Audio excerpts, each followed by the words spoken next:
Bem, eu queria aqui ler também a pergunta do companheiro Paul Morphy, que diz o seguinte: Rui, o que você acha do filósofo Paulo Girardelli Júnior?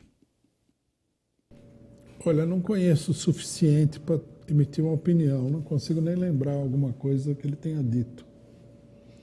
Mas olha, veja, a gente precisa sempre repetir uma coisa que é o seguinte: em se tratando de política, a política é uma coisa teórica, mas é uma coisa prática. Política não é, por exemplo, física atômica, é engenharia de bomba nuclear e central nuclear, você entendeu? Você precisa da teoria, mas você precisa ser uma pessoa prática. Em geral, as pessoas que conhecem melhor a política são as pessoas que praticam a política.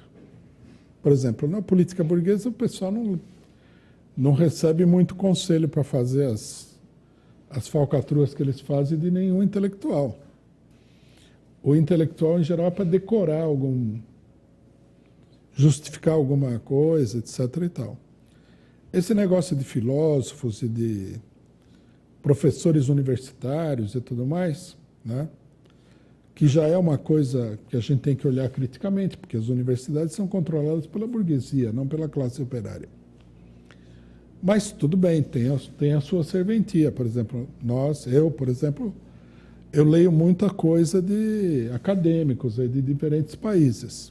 É útil uma determinada medida, mas como guia para uma atividade política séria, principalmente uma atividade revolucionária, não, a pessoa só conhece a realidade participando da luta política, né? Por exemplo, essas coisas assim como que eu falei aí de Lagoa da Prata, de Santa Cruz do Espírito Santo, né? Os militantes do PCO, eu pessoalmente, nós participamos de muita coisa que acontece na vida real das pessoas, muita coisa, né?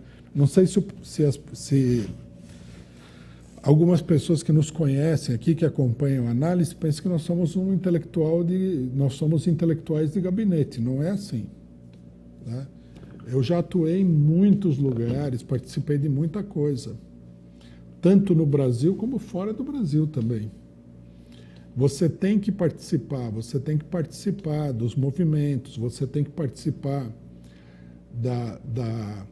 daquele trabalho meio obscuro, né, de organização partidária que todo militante conhece, que é ir lá, né, organizar para recolher o dinheiro da contribuição, né, o jornal que foi vendido, organizar uma panfletagem, organizar um piquete numa greve, e participar da política grande também. Sem essa experiência política vasta, né, tanto nacional como internacional, é difícil você ter uma opinião sólida sobre o que está acontecendo, né? Muito difícil, eu diria até impossível, né? Nenhum grande marxista foi uma pessoa de gabinete, né? Todos eles foram militantes práticos, a começar pelo próprio Marx. Marx e Engels foram militantes práticos. A teoria marxista também, né, a teoria de que é a economia que domina a sociedade, quem teve assim o primeiro lampejo dessa teoria foi o Engels. Por que foi o Engels?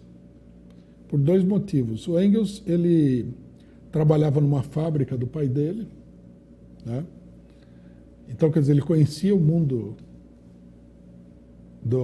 tanto do empresário como da classe trabalhadora, de perto, ao vivo, né? Como ele era, digamos assim, o herdeiro da fábrica, ele trabalhava na administração.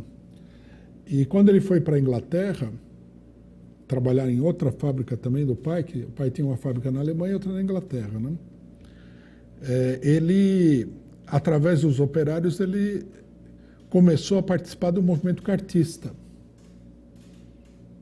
né? Ele tem um livro muito importante, muito bonito, inclusive, eu considero assim um livro especial da literatura marxista, que é a situação da classe trabalhadora na Inglaterra, onde ele conta em detalhe como é a situação dos operários. Quer dizer, eles não eram intelectuais de gabinete, eles eram militantes do movimento operário, né? Bom, Lenin não vamos nem falar, né? Porque Lenin, ninguém tem ele como intelectual de gabinete, Trotsky também não. São pessoas que atuavam aí. Então, quer dizer, essa participação efetiva, né? E não é uma participação qualquer de um amador, de um diletante. É uma participação com um compromisso sério, né? É a ideia que Lenin desenvolveu do revolucionário profissional, quer dizer, a pessoa que dedica a sua vida à luta pela revolução.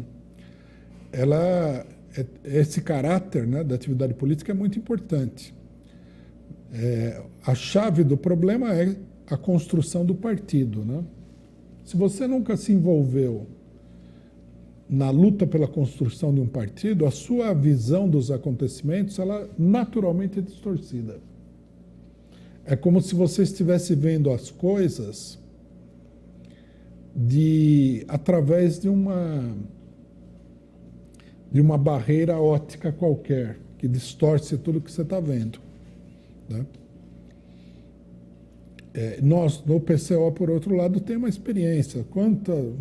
Nós estamos tentando construir esse partido há muitas décadas já, né? Nós tivemos a oportunidade de ver as dificuldades e as realizações de outros partidos políticos, né? Na época em que nós fazíamos parte de uma organização internacional, eu estive, por exemplo, na Argentina inúmeras vezes, participei de muitas reuniões, vendo como é que eles faziam o trabalho lá, criticando, né? Analisando criticamente tudo isso. Nós estivemos aí, nós conhecemos organizações de várias partes do mundo, na América Latina, Uruguai, Argentina, Bolívia, Chile, Peru, né?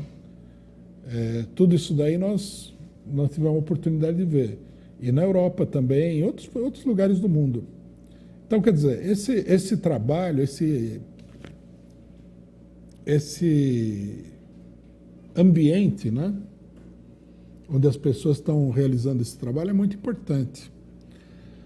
É uma coisa essencial. Então, por exemplo, eu olho o que o pessoal fala, normalmente eu vejo assim que esses intelectuais, particularmente os intelectuais da esquerda, né, ligados ao PT, eles estão muito longe do mundo real, né? A crítica principal que eu faria a eles, fora o fato de que eles também não têm uma posição revolucionária nem nada, é essa daí. Eles não conhecem, de fato, o mundo real. Eles vivem num mundo das ideias e num ambiente pequeno-burguês, intelectual pequeno-burguês, que é um ambiente, vamos falar o que é verdade, no Brasil de 220 milhões de pessoas, quantas dessas pessoas são de classe média? A maior parte da população é pobre. É isso que a gente tem que conhecer, né? Se você nunca foi num sindicato, nunca participou de uma greve numa fábrica, onde você conhece a polícia como instrumento da classe dominante, né? Porque quando tinha muita greve na fábrica, e a polícia chegava assim, rasgando, né? Se você nunca foi aí, por exemplo, numa ocupação de terreno, aí a polícia já não entra rasgando, a polícia entra atirando. Se você nunca viu isso daí, você não sabe como é que é a situação do povo brasileiro. O movimento do campo, os operários fabris, todo tipo de movimento sindical, isso aí que é a grande escola de marxismo, é isso daí. Você tem uma tese, né? Exploração do trabalho assalariado, a classe dominante, a luta de classe. Isso é uma tese. Mas se você nunca foi lá para experimentar isso tudo, né, de um ponto de vista prático, é uma tese abstrata, não é uma tese real. Não é uma coisa real.